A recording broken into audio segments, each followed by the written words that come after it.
I am exhausted. We're all exhausted. The last few years has been really hard. This is what we do. But I don't think I'd ever considered how hard it would be to be in a response mode for so long. We never practiced scenarios where our colleagues were dying and our family and communities were so impacted.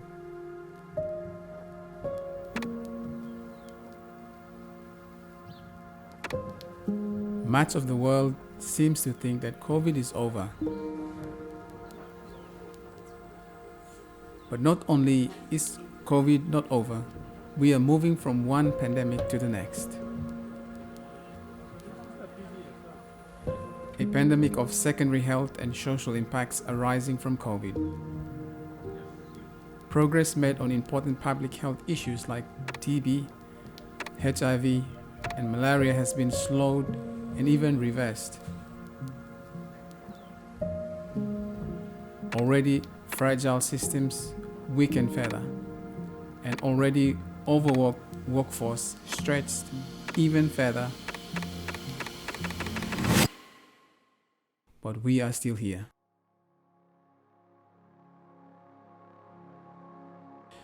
We will continue to press on. Our communities need us now more than ever. We are responding and rebuilding.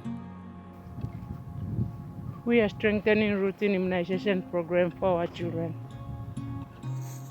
We are working to make sure pregnant women have access to the support and services they need. We are making sure our patients have access to frontline care and life-saving medicines. We are preparing the early warning systems to detect disease outbreak and training teams to rapidly respond to them. We are conducting research and analyzing data to guide our decision making. We are training our co-workers and colleagues on preventing and responding to disease threats.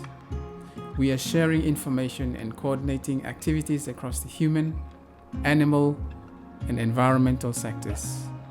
We are building relationships and trust with our community leaders.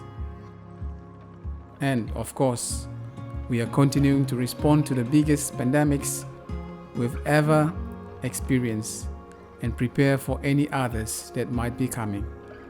And we have got a lot to do. Thanks to everyone who support us and the work we do.